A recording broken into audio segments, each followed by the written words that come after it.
And I'm going to kind of break things down, but I'm going to want to hear from you guys here in a minute. And if you see me looking down, it's because I'm writing something down that I want to make sure I don't forget, or I write myself out some notes so that way I'm not just rambling. So if you see me looking down, I'm not disengaging or anything. I'm just looking at my notes or writing something. So I just want to let you guys know that. So what is the plan for today? Won't take very long, but we're going to start with a discussion. We're going to talk about an overview of ways to connect through technology and what makes it so different. And then I'm going to go through specific tips for phone calls, texting, about and video calls. And I apologize if you hear my child screaming in the background. And then we'll end with about modeling those connections, because your mentees are going to be coming from a very different, potentially a very different perspective on technology than you might have. All right, so jumping right in, before we talk even about your mentees, everyone got thrown into this pandemic, right? Last March, we were all meeting face to face, and then all of a sudden we blinked, and the only way to connect with anybody has been through technology. So I just kind of want to ask, over the past almost a year at this point, what have you liked or disliked about connecting with friends and family via technology? It's better than nothing. Yeah, absolutely. Yeah, thank goodness for it, right? Yeah. What else? I'm going to say I think it saves time. Like, you can get together with people far away and see them. Like, I've had family in Ohio and Michigan, and so that's been nice, as well as through work, the same thing. And then one other thing is I'm on a couple of volunteer things, that boards where we had difficulty getting some people to attend meetings. And they actually have been more likely to be a part of meetings since we've been doing them via Zoom. So I think that the commuting time and, having their children or just other types of things that sometimes become a barrier are not as much. Yeah, absolutely. It definitely takes out the excuses, right? When you can roll out of bed and turn it on, there's no reason not to make it. Right? What else? I'm in a group. I think that technology has helped me.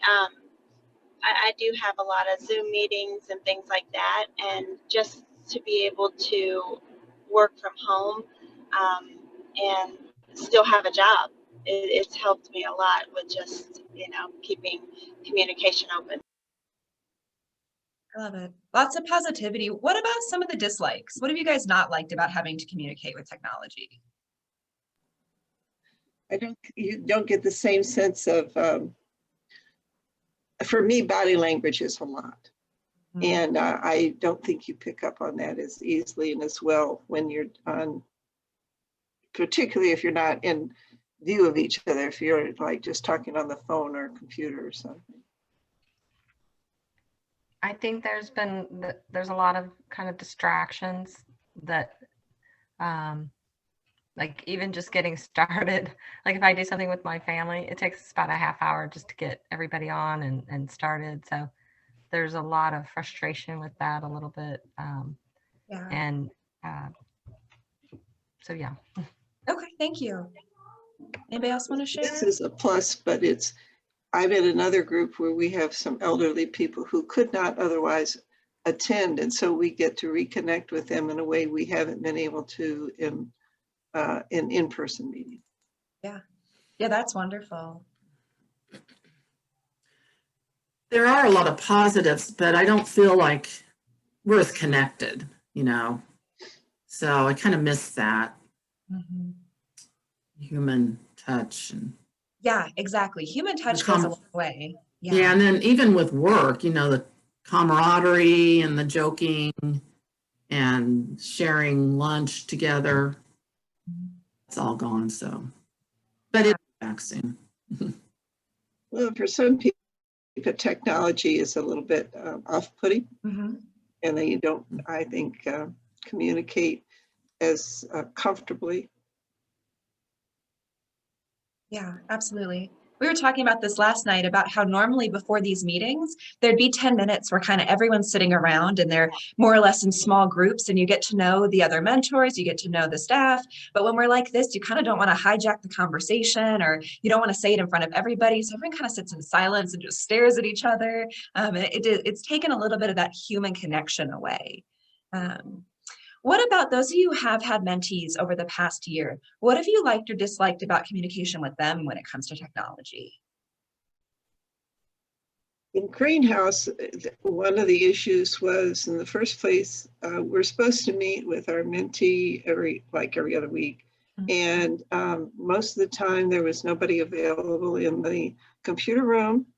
So that was out. And phone was not exactly good because the only phone connections were 2 wall phones in the hall outside the offices where privacy was non-existent. I'm sure for a good purpose, but did limit the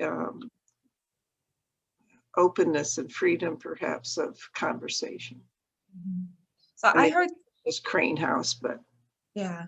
So I heard 3 barriers in there. The first one was access to resources. Second one was having to share resources, and third one was privacy when they even got those resources. Right, pretty big obstacles to a mentor-mentee relationship. we just What else? did a meeting in person every week. Yeah.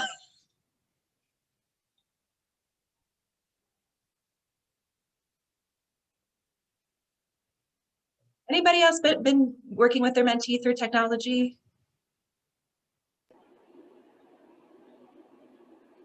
Okay, that's all right. So everyone's kind of at a different place. So I'm going to go through some of the basics and then some more like further on tips. And so hopefully something resonates with you.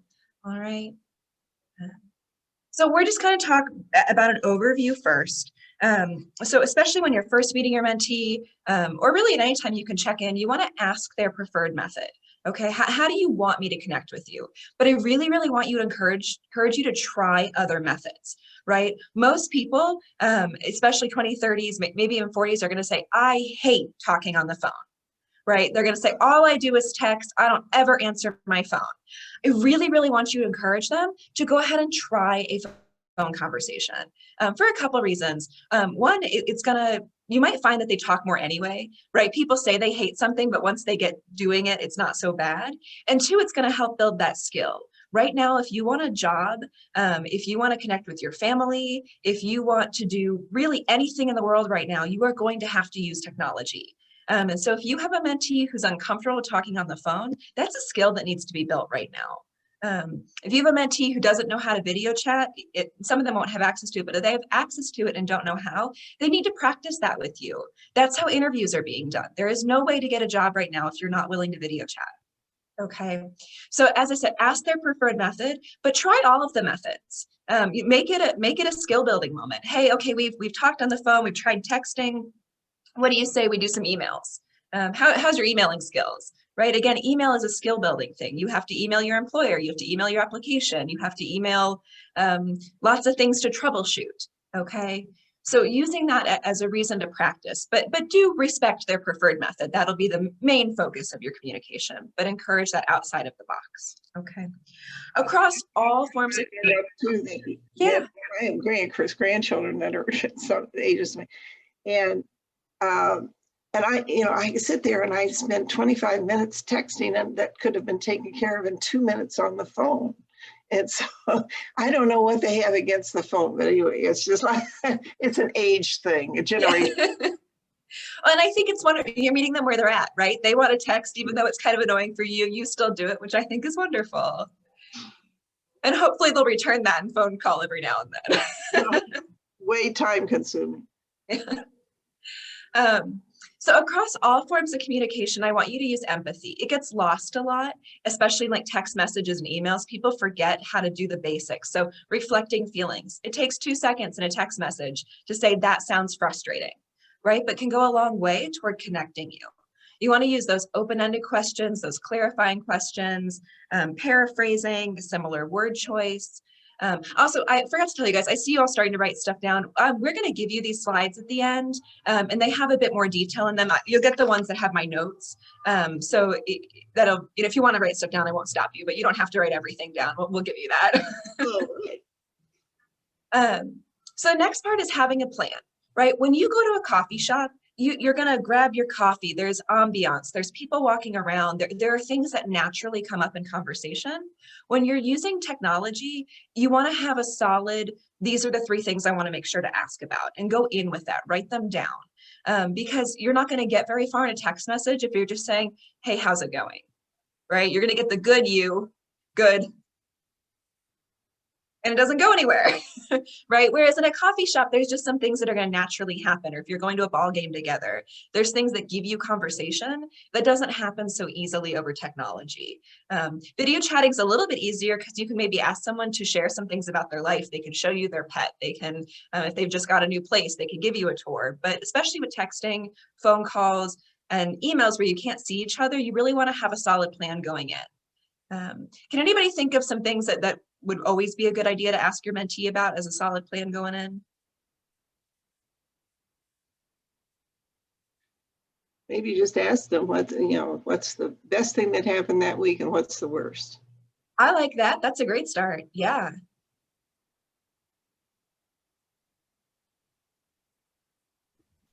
If there's something I can do to help them. Yep, absolutely. Yep. The other one I always think of is tell me how progress is going toward your goals, right?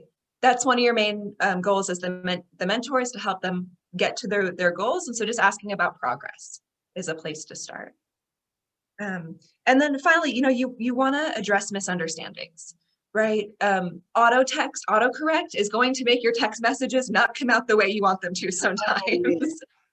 You can have a sense of humor about it, right? But make sure you take a moment to address that misunderstanding. Especially, you can sometimes feel when you're getting a different vibe from someone, especially those of you who've had your mentees for longer periods of time. Call it out. Hey, I feel like you took that, a harsher way than I meant it. Can we talk about it? It's a lot easier to misunderstand people over technology. And I will always say, if something can be taken wrong, it is going to be taken wrong. Okay. Absolutely.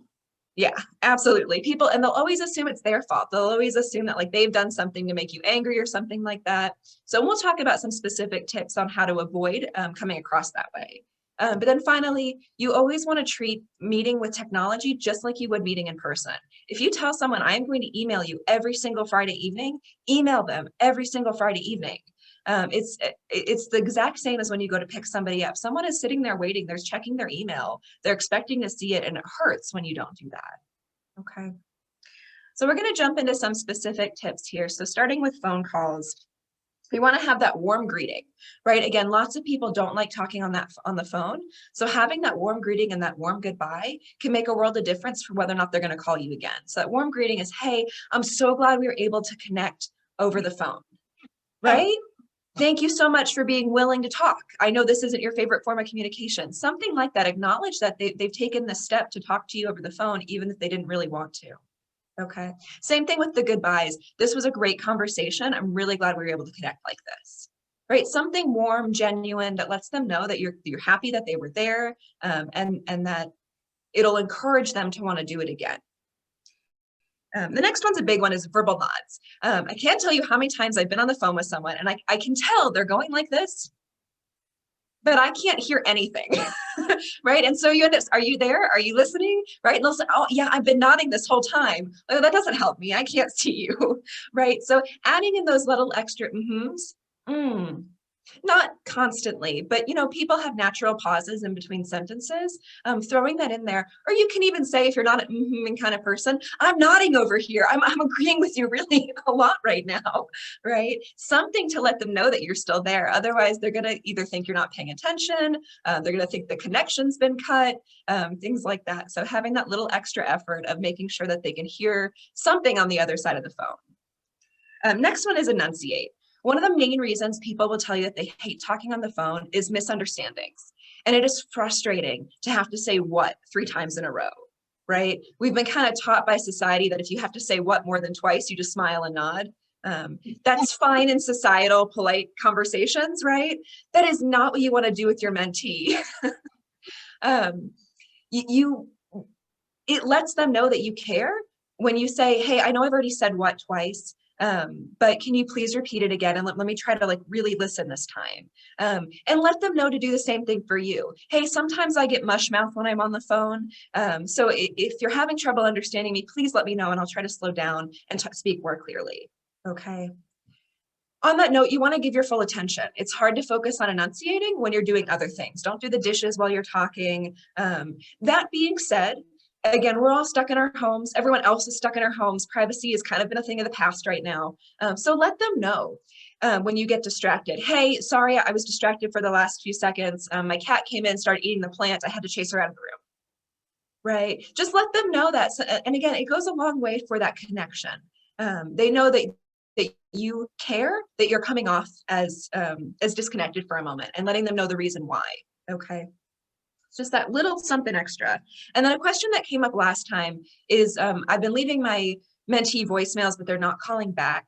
The best suggestion I have for that one is to leave very warm voicemails. We have a tendency, again, kind of a societal rule, is voicemails are short and sweet. Hey, this is Rachel, call me back, right? When you have someone who's not picking up, you want to get a lot warmer. So something like, hey, this is Rachel. I know we haven't been able to connect for the last few weeks, but I want to let you know that you're important to me, and I'd really like to hear from you. And I'm going to keep calling every 2 days. So if you want me to stop, please call me back. Right? Something like that. Or, hey, I'm going to call every Friday at this time until I get you. Something just a little bit warmer. Okay. That's I want to make a comment on that too. I think that when we were meeting in person, if you had an in-person meeting where you were going someplace to meet somebody, that they were more rigid about accepting and doing their job. But somehow having a voicemail connection, or not a voicemail, but a phone or a texting obligation doesn't seem as important and can go by the wayside very easily. Yeah. Yeah, it's possible it's less important. It's also possible people are more distracted, right? Because we're all stuck at our homes with our family, time kind of gets mushy. I don't know about the rest of you, but sometimes I'm not even entirely sure which day it is. So, right? It's the world has kind of gotten a bit strange. Sending reminders can help with that. So if you've set a phone call for a certain time, if the person's comfortable with texting or email, sending a text the day before or the hour before, something like that. Okay. So talking about texting, texting is a whole nother ballgame, right? Because there's a whole almost culture when it comes to texting. And I'm going to ask you to break some of that culture, because when you're trying to build a relationship, texting is not the best way to initially build that. Once you've known someone for 10 years, you read things in their voice and you get a good feel for, you can tell when your friends are being sarcastic. You can tell when your friends are using dry humor. You cannot tell that through text if you don't know somebody. Okay.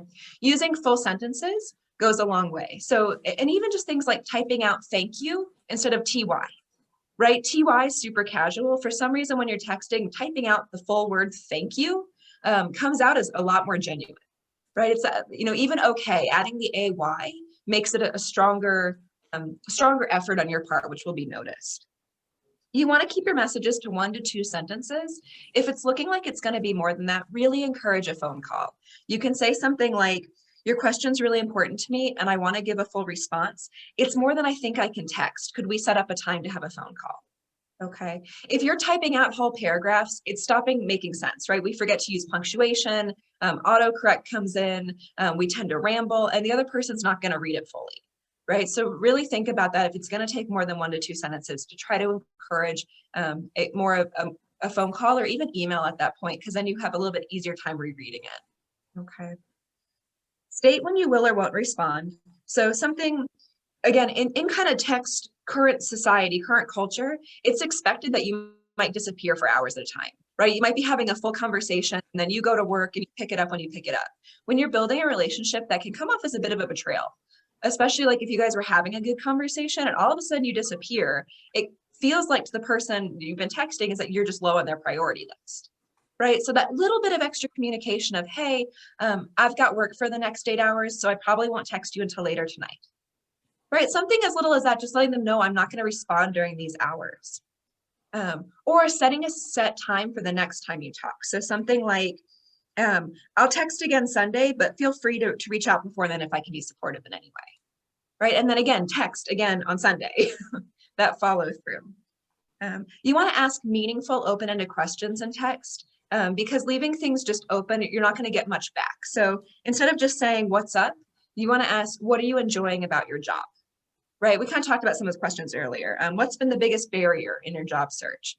Things that are really going to pull a response and not just get one-word answers.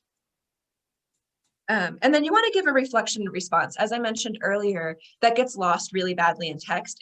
2 extra seconds to say, that does sound interesting. Tell me more about how it's been dealing with school online. Or, wow, that's frustrating. Can you explain the problem more fully for me? Just that little something extra, okay? You want to avoid replying in single words or simple sentences. They're going to come off as rude and uninterested. Okay, sure. Versus, okay, that sounds good.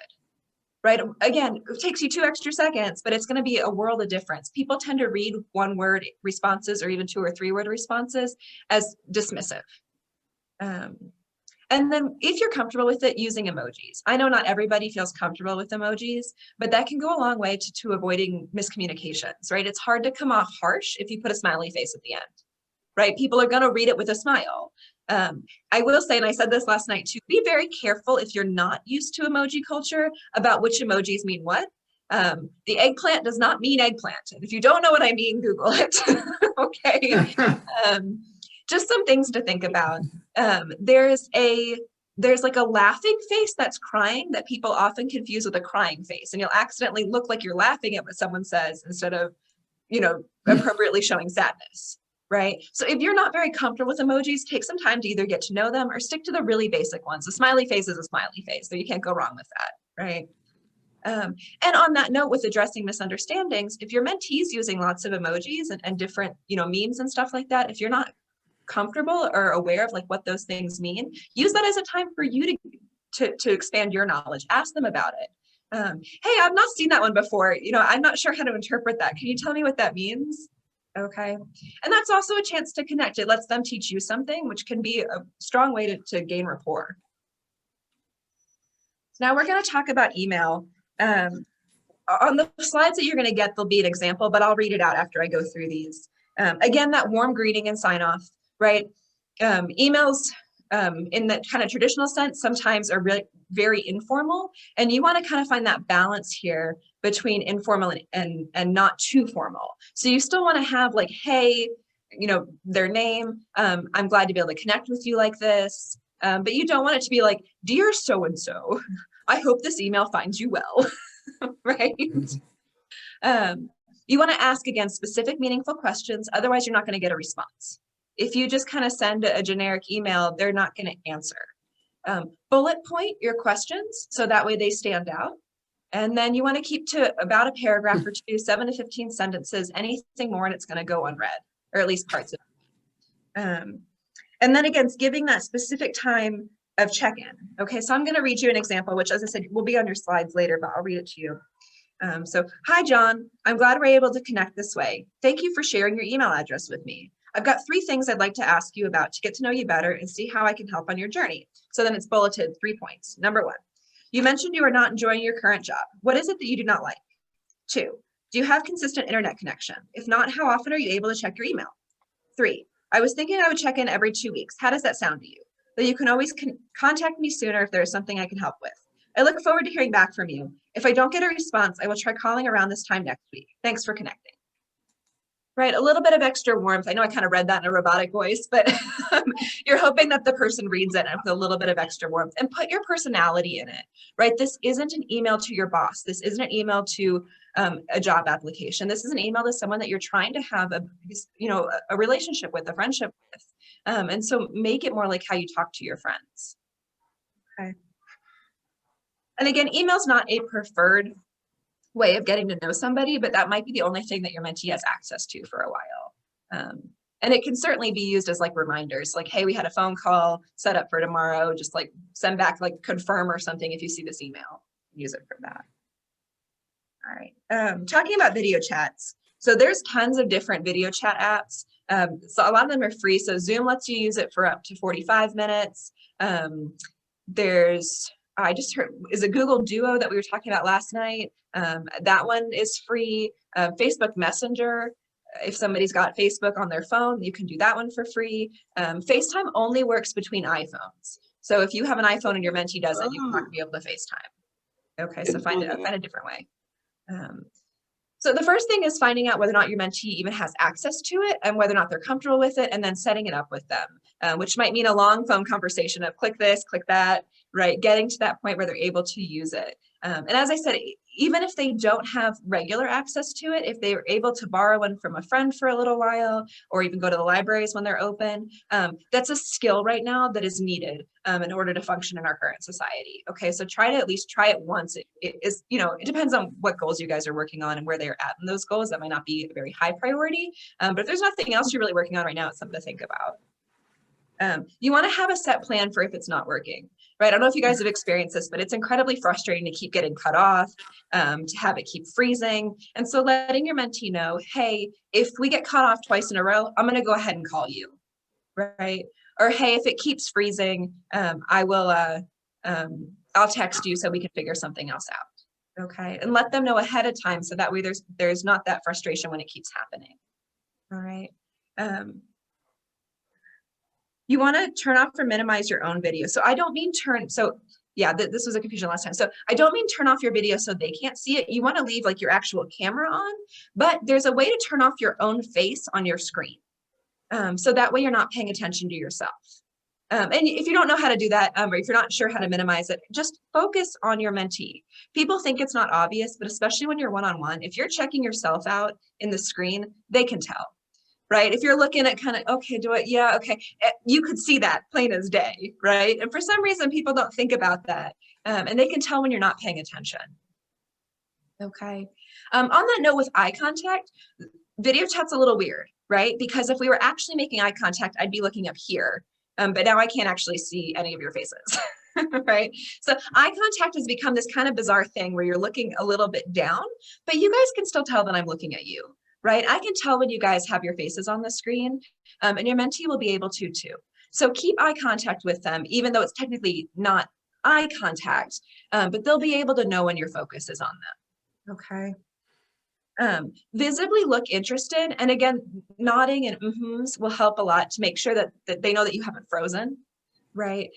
There's, as Gay was talking about, we're missing body language, right? When we're in person, if I want to show that I'm interested, I'm going to lean in. I'm going to have open arms and uncrossed legs, and there's a visible interest. On Zoom, you really can't tell whether I'm leaning in or out. It just kind of depends on how far away I'm sitting from my camera, right? So you have to do a little bit of extra work to show the other ways that you're interested. So the nodding, the mm-hms, something like that to show that you're connecting, that you're not just staring at them. It's a little bit more. Even like doing these things, when you guys smile, it makes actually a world of difference for me because I can tell that you're engaged, I can tell that you're listening, and there's a huge difference now versus when I started doing video chats way back in like last April because everybody was deadpanned. And it's actually really hard to have a conversation when you have like 30 people that are just, right? Being a little extra aware of your facial expression and doing, not that you have to be comedic with it or dramatic with it, but, you know, raising an eyebrow when you're interested or something like that, because you are missing that body language, okay? And then if something goes off screen that takes your attention, explain what's happening, just like with the phone. You can tell when I've looked over here. And on my side, I may have just glanced over there because there was a loud bang outside, right? But the other person didn't hear that. All they see is that you're glancing away, right? And this, if you do it enough, starts to look like there's something better I'd rather be doing, right? Same thing with looking down. If you're taking notes or something, let them know that like I did with you guys, because otherwise they're going to assume you're on your phone, right? When I look down like this, it looks like I'm probably checking my phone. And all those things are going to send the message of there's something I'd rather be doing. So making sure you just express those things. And again, that's a teaching moment with them of if they keep looking away, hey, do you realize that comes off as there might be something better that you're doing, or what's going on off screen, right? It's a gentle way to talk about it. Okay. And with that, we're going to go into talking about modeling. Okay. So one of the things you're going to do, especially with text messages and emails, is you want to kind of answer your own questions, at least the more generic ones, before you ask it, because that's going to set the scene for it. So something, rather than just saying, how are you handling quarantine? You want to say something like, I've been trying to keep busy by taking walks 3 times a day with my dog. How are you keeping busy during quarantine?